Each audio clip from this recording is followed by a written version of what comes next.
साल 2041 यानी कि फ्यूचर की दुनिया जहां पर क्राइम बहुत ही ज्यादा बढ़ चुका है और बचा है तो सिर्फ इंसानों के दरमियान बढ़ते हुए डिफरेंसेस। किसी के पास खाने को कुछ नहीं तो कुछ लोग एटमस हाईटेक लाइफ गुजार रहे हैं। इन डिफरेंसेस को खत्म करने के लिए कुछ रेबल्स बुरे लोग अमीर लोगों को जो कि है भी बेकसूर उन्हें जान से मारने लगे। हद से ज्यादा बढ़ती हुई बेकसूर लोगों की मौतों को देखते हुए यूएस गवर्नमेंट ने ये फैसला कर दिया किसी के हाथों से मरने वाले लोगों के लिए रिस्टोर नामी टेक्नोलॉजी का यूज आम कर दिया, जिसकी मदद से मरे हुए बेकसूर लोगों को फिर से जिंदा किया जा सकता है। लेकिन यहाँ पर भी एक प्रॉब्लम है, जिंदा होने वाले लोगों की मेमोरीज को रिस्टोर करना बहुत ही ज्यादा मुश्किल है। आज सभी लोग एक खास डिवाइस को पहनते हैं जिसकी वजह से इंसान की सारी मेमोरीज उसमें रिकॉर्ड हो जाती हैं, लेकिन इसको 48 घंटे के बाद रिस्टोर करना जरूरी है। खैर अब सीन शिफ्ट होता है। हम एना नाम की एक पुलिस वाली को देखते हैं जो कि एक बिल्डिंग के बाहर खड़े होकर उस बिल्डिंग को स्कैन कर रही होती है, क्योंकि उसे यकीन था कि अंदर कोई ना कोई जरूर है। लेकिन जो अंदर था उसने एक रूम की वॉल को कवर कर रखा था, जिसकी वजह से एमा के सारे स्कैनर ब्लॉक हो रहे थे।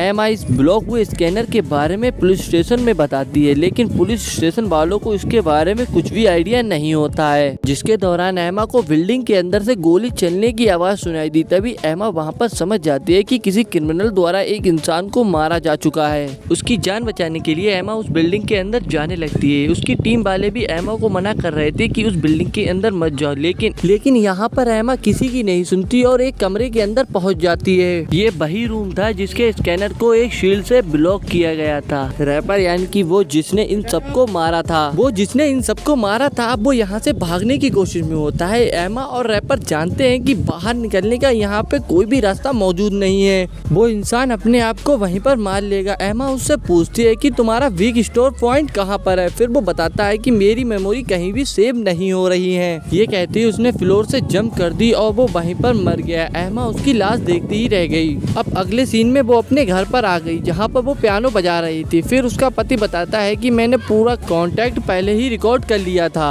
एमा उससे बात ही कर रही होती है, फिर वो अचानक से गायब हो जाता है। यहाँ पर हमें पता चलता है कि एमा का हस्बैंड एक होलोग्राम था। असल में एमा के हस्बैंड की बहुत ही साल पहले मौत हो गई थी। जब भी एमा को उसकी याद आती तो वो ये होलोग्राम को चलाकर अपना मन बहला लिया करती थी। अब उसे वहाँ से काम पर जाना था, इसीलिए वो अपने कान के पीछे एक डिवाइस लगाती है और वहाँ से निकल जाती है। इस चिप में उसकी सारी मेमोरी रिकॉर्ड हो रही थी। एमा जब अपने काम पर जा रही थी तो वो बिल्डिंग में चल रही स्क्रीनों पर देखती है जितने भी लोगों का यहाँ पर मर्डर हो रहा है उन सब के पीछे रिवर ऑफ लॉमी नाम के ग्रुप का हाथ है, जो आर्टिफिशियली इंसानों को जिंदा करने के खिलाफ है, यानी रिस्टोर पॉइंट से। एमा अब अपने ऑफिस पहुँचती है जहाँ पर उसके बॉस द्वारा उस पर बहुत ही डांट पड़ती है, क्योंकि उसने टीम के रूल फॉलो नहीं किए थे, जिस कारण उनके हाथ से एक बड़ा क्रिमिनल निकल गया। एमा अपने जवाब में कहती है कि अगर मैं तुम्हारे लोगों की बात मान भी लेती तब भी कोई फायदा ना होता, क्योंकि उस आदमी ने अपने मरने से पहले उन सबकी रिस्टोरिंग डिवाइस और अपनी भी रिस्टोरिंग डिवाइस निकाल ली होती है, उसको तबाह कर दिया था। ऐसे अगर वो पकड़ा भी जाता तो मरने वाले लोगों की मेमोरीज को वापस नहीं लाया जा सकता था। लेकिन इस टाइम उनके बॉस का मानना था कि एमा उनसे झूठ बोल रही है। उसने उस आदमी को इसलिए छोड़ा कि वो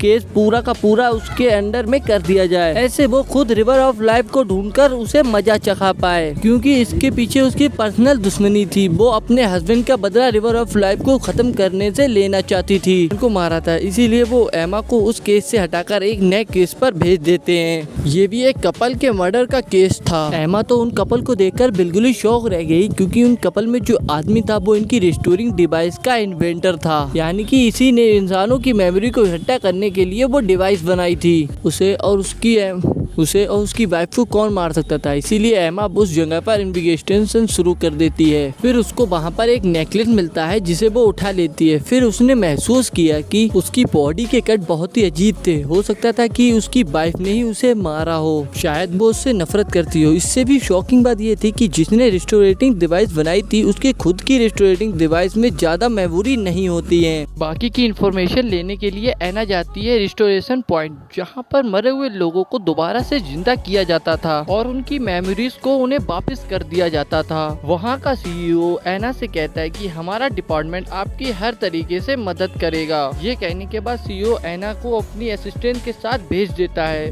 जो एना को वहाँ का पूरे इंस्टीट्यूट का विजिट करवाती है। वो यहाँ पर ये भी देखती है कि उनकी टीम कैसे बड़े हुए बच्चे को जिंदा कर देती है। दरअसल वहाँ पर 2 कपल और भी थे जो कि बहुत ही ज्यादा रो रहे थे। असिस्टेंट उसके बारे में बताती है कि इनकी बेटी जो कि बार बार अपनी मेमोरी रिपीट नहीं करती थी, इसीलिए उन्हें जिंदा करने में बहुत ही ज्यादा कठिनाई हो रही थी। खैर अब एना असिस्टेंट से सवाल पूछती है कि देखो ये सारा का सारा प्रोग्राम उन्होंने ही बनाया, फिर ऐसा कैसे हो सकता है कि उन्हीं का ही रिस्टोरेशन डाटा ना हो। जवाब में असिस्टेंट कहती है कि था, उनका रिस्टोरेशन डाटा था, लेकिन कुछ ही दिन पहले हमारे इस सर्वर को किसी ने हैक कर लिया, जिस कारण उनका रिस्टोरेशन डाटा चला गया। के साथ बहुत से लोगों का भी, यहाँ तक कि मेरा भी डाटा चला गया है और अब मैं भी मरने से डरती हूँ। उन्हें तो इन सब चीजों में इंटरेस्ट भी नहीं था, उन्होंने कई महीनों से भी अपना डाटा रिस्टोर नहीं किया था।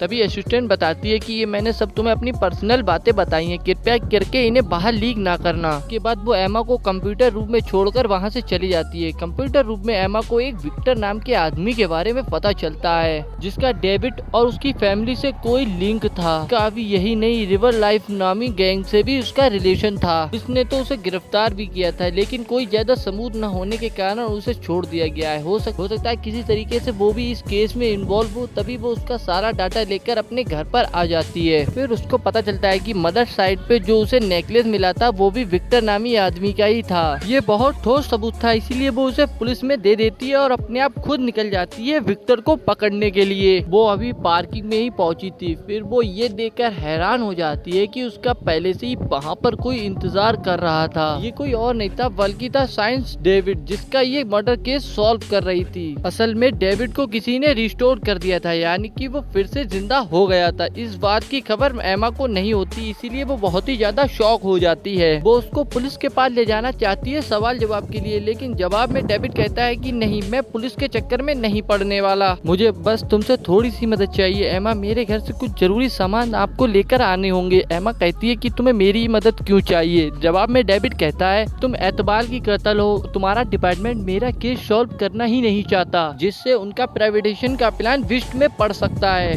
जिस प्लान के मुताबिक अमीर लोग बहुत ही अच्छी जिंदगी बिताया करते थे, वहीं पर गरीब लोगों को उस जिंदगी से बहुत दूर रखा जाता था। एमा इस पार्ट का हिस्सा नहीं थी, इसीलिए डेविड की रिस्टोर होने की बात एमा को नहीं मालूम थी। हालांकि ये काम उसके अपने ही डिपार्टमेंट में किया था, इसीलिए एमा उस काम के लिए मान जाती है। फिर ये दोनों वहाँ से निकल जाते हैं। तब डेविड एमा को बताता है कि मेरा तकरीबन सभी डाटा उड़ चुका है, अब मेरे पास सिर्फ 6 माह का डाटा बचा हुआ है। अगर मुझे और डाटा रिस्टोर करना है तो इसमें मेरी जान को भी खतरा हो सकता है, तो उसकी जान को भी रिस्क हो जाएगा और मरने का भी खतरा बढ़ जाता है। खैर एमा और डेविड अब विक्टर के घर पर पहुंचते हैं कि ऊपर उन्हें शक होता है कि डेविड और उसकी पत्नी का कत्ल विक्टर ने ही किया था। पहुंचकर एमा कुछ कर पाती जब तक डेविड के पास एक मैसेज आता है, जिसमें इंस्पेक्टर कहता है कि घर के अंदर मत जाना, वहाँ पर एक किले है जिसमें उसकी जान को खतरा भी हो सकता है। एमा को इसके बारे में कुछ आइडिया नहीं होता है, एमा की जान यहाँ पर बहुत ही ज्यादा खतरे में होती है। अब डेविड एमा को बचाने के लिए वो कार को खोलने लगता है, लेकिन उसे बड़ी मुश्किलों के बाद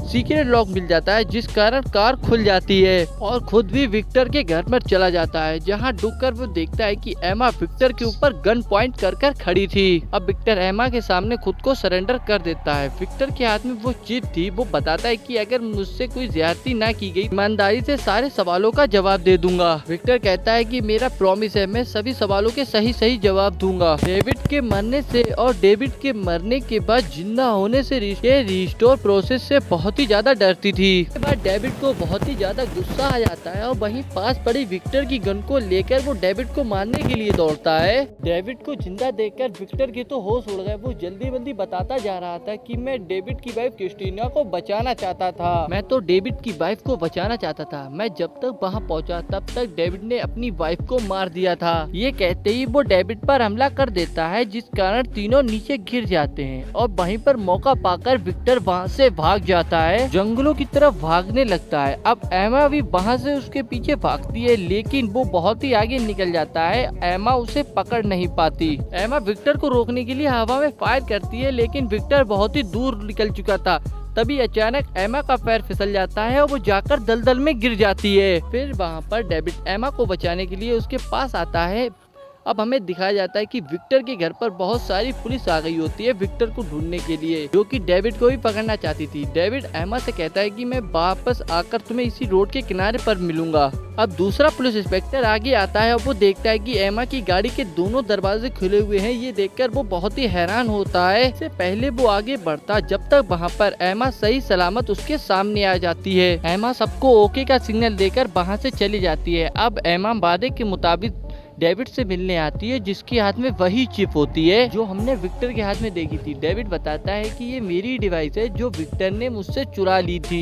डेविड बताता है कि ये हमारे प्रोग्राम की एक्सेस की है, जिसकी मैंने 3 डुप्लीकेट बनाई थी। में से एक हमेशा मेरे पास रहती थी और दूसरी रिस्टोर कंपनी के सीईओ के पास, और लास्ट वाली तो लॉकर में रखी जाती थी जिससे कि उसको कोई चुरा ना सके। इन्हीं तीनों की वजह से रिस्टोर पॉइंट को एक्सेस किया जा सकता है, और मेरी की के जरिए विक्टर ने उस कंप्यूटर में एक्सेस किया और वहां पर वायरस डाल दिया कि चलते कई सारे लोगों के बैकअप रिस्टोर नहीं हो पाए। डेविड की ये बातें सुनने के बाद एमा उससे कहती है कि तुम्हारी बीवी विक्टर से काफी लंबे अरसे से कांटेक्ट में है। अगर विक्टर रैपर के साथ मिला हुआ था तो ये भी जरूरी है कि आपकी बीवी भी रैपर के साथ मिली हुई हो, क्योंकि कई सालों से उन्होंने अपना डाटा रिस्टोर नहीं किया था। डेविड कहता है हो सकता है, हमें इसकी सारी जानकारी के लिए अपने घर पर चलना पड़ेगा। अब यहाँ एमा डेविड को डेविड के घर तो ले जाती है। वो बताती है कि यहाँ 15 मिनट बाद मेरे पीछे एक गाड़ी आएगी पुलिस की, तो हमें जल्दी ही करना पड़ेगा। फिर पुलिस फोर्स भी आ जाएगी। अगर हमें कुछ करना ही है तो अभी इस 15 मिनट में करना होगा। तलाशी लेने पर एमा को एक तस्वीर मिलती है जो वो अपने पास रख लेती है। यहाँ पर विक्टर अपने कंप्यूटर में चेक कर रहा होता है कि उसके वीकनेस पॉइंट बहुत ज्यादा डैमेज हो चुके हैं। उससे कई लोगों की मेमोरी डिलीट होती जा रही है और आगे आने वाले टाइम में बहुत से लोगों को बचाना बहुत ही ज्यादा मुश्किल हो जाएगा। और यहीं पर रखे बॉक्स में डेविड को एक इंजेक्शन और कुछ वीडियोस और अपनी वाइफ की रखी हुई रजिस्टरिंग डिवाइस भी मिलती है, जिसके अंदर से उसकी बीवी ने सारा डेटा डिलीट कर दिया था। फिर वो एक स्टोरेज खोलना चाहता था, इसीलिए उसने एक पेंटिंग को टच किया जो कि खुद ब खुद स्क्रीन में बदल गई।